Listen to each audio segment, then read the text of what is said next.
2년 정도 전입니다.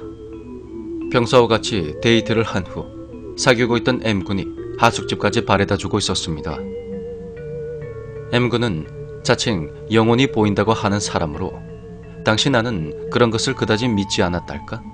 깊게 생각해 본 적도 없었습니다. 그러나 그것을 처음으로 믿게 된 것이 이 돌아가는 길에서 생긴 사건입니다.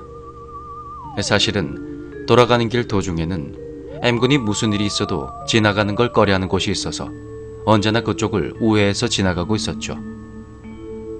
그의 말에 의하면 그 길에는 무언가 있을 수 없는 것이 씌어 있어서 가까이 가고 싶지 않다는 것입니다. 그러나 그날의 데이트는 상당히 먼 곳까지 걸어갔었기 때문에 난 대단히 지쳐서 조금이라도 빨리 집으로 돌아가 쉬고 싶었죠. 이 길을 돌아가면 상당히 먼 거리를 걸어야만 집으로 갈 수가 있습니다. 그러므로 이 길을 통해 집으로 가자고 M군에게 제안한 것입니다. 하지만 그는 막무가내로 반대해서 결국 말싸움을 벌여버렸죠. 결국 내가 혼자라도 이 길을 통해 가겠다고 고집을 그렇게 부리자 M군도 어쩔 수 없이 같이 가주기로 했습니다. 그 길에 들어가자 M군은 눈에 띄게 두려워하고 있어서 얼굴이 새파래졌죠. 시간은 밤 11시 정도였습니다만 가로등도 있어서 그리 어둡지 않았고 나에게는 그저 보통의 길일 뿐이었습니다. 나도 역시 마음에 걸려서 M군에게 물어봤지만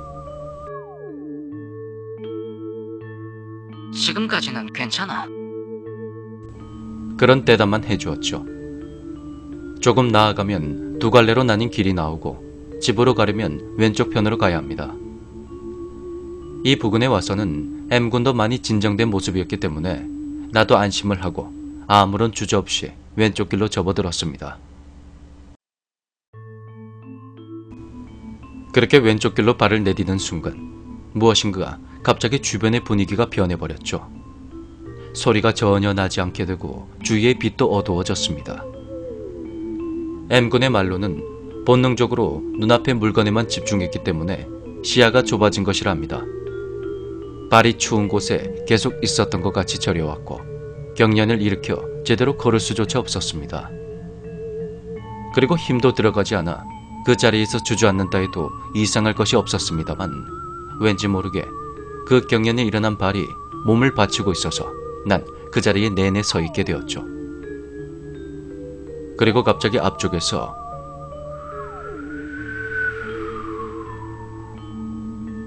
이런 돌풍 같은 것이 불어왔습니다.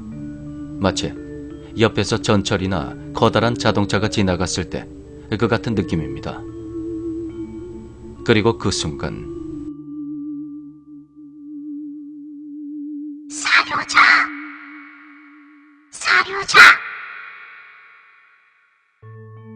이런 크고 작은 목소리가 주위에 울려 퍼졌습니다. 가까운 곳은 내 귓가에서 바로 들려왔죠. 돌풍 같은 것이 지나간 후에는 난 아연실색하고 있을 뿐이었습니다.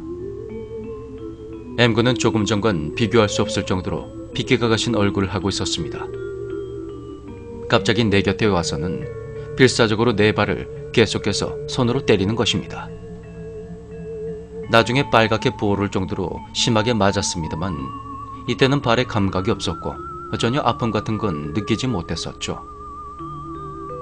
그러나 곧 통증이 왔고 동시에 발에 감각이 되돌아와서 난 바닥에 주저앉고 말았습니다. 옆을 봤더니 M군도 안 좋은 안색을 한 채로 주저앉아 이젠 괜찮다며 숨을 몰아쉬고 있었습니다. M군의 말에 따르면 왼쪽 길로 들어간 그 순간 앞쪽으로부터 검정색 몽롱한 것이 갑자기 눈사태처럼 흘러와서 우리들의 몸을 휘감고 지나갔다고 합니다. 내 발에는 그 검은 무언가로부터 나온 무수한 손이 달라붙어 있어서 바로 그것을 털어낸 것이라고 합니다. 그 길에 대해 말하자면 우선 고작해야 50m 정도의 길에 작은 사당이나 신사가 7개씩이나 밀집해 있습니다. 그리고 그 길에 향한 집 현관의 거의 전부가 소금을 뿌려놓고 있었습니다.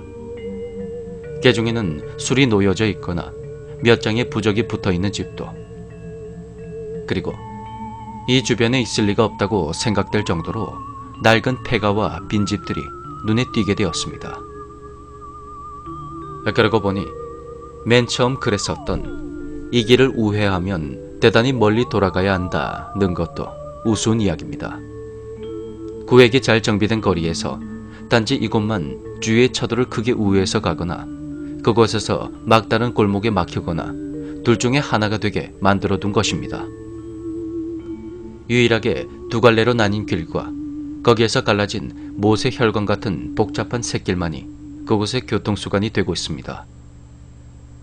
아무래도 기분이 나빠서 그 동네 토박이인 학교 선배에게 물어봤더니 이 구획에는 옛날 소위 불악이 있었다고 합니다. 그것뿐만 아니라 꺼림칙한 사건이 있었던 모양이었고 불악 자체는 전쟁이 끝나기 전에 없어진 것 같습니다.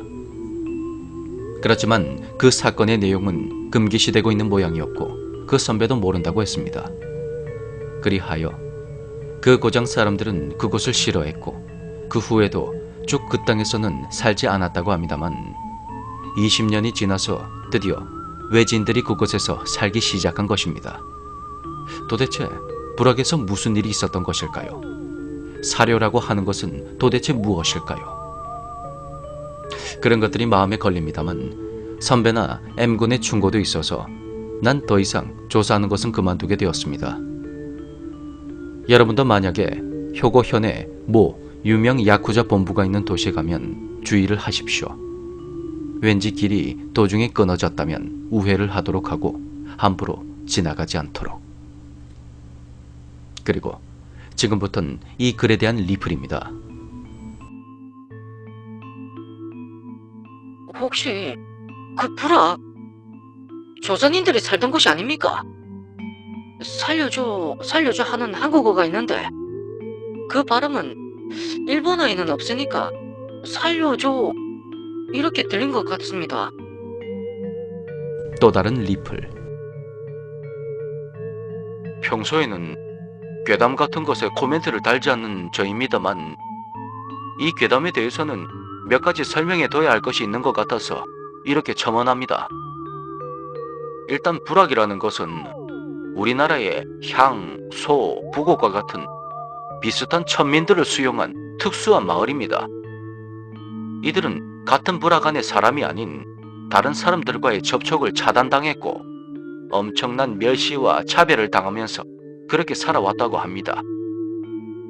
이러한 불악은 메이지 유신 이후에 공식적으로는 사라졌지만 이후에도 차별은 여전했고요. 심지어 요즘에도 불악 출신 사람들은 공직에 오르지 못한다는 말이 공공연하게 존재할 정도로 일본 사회의 치부 중의 하나입니다.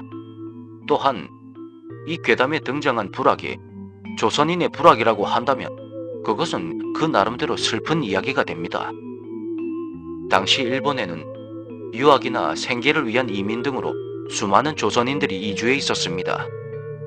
하지만 1923년 관동 대지진이 일본을 휩쓸었고 이를 통해서 민심은 흉흉해집니다. 당시 일본 정부는 재난을 틈타서 이득을 취하려는 무리들이 있다. 조선인들이 방화와 폭탄에 의한 테러, 강도 등을 획책하고 있으니까 주의하라는 명령을 시달했고 이것이 일반인들의 귀에 들어가면서 약 6천여 명 이상이 살해된 것으로 알려진 관동 대학살이 일어납니다. 제 짧은 소견입니다만 아무래도 이 괴담은 관동 대학살 당시에 살해당한 우리나라 사람들의 원어너린 넋이 아닐까 싶습니다. 역사 속의 소용돌이에서 희생당한 우리의 넋들에게 잠시나마 조의를 표합니다. 대한민국 만세.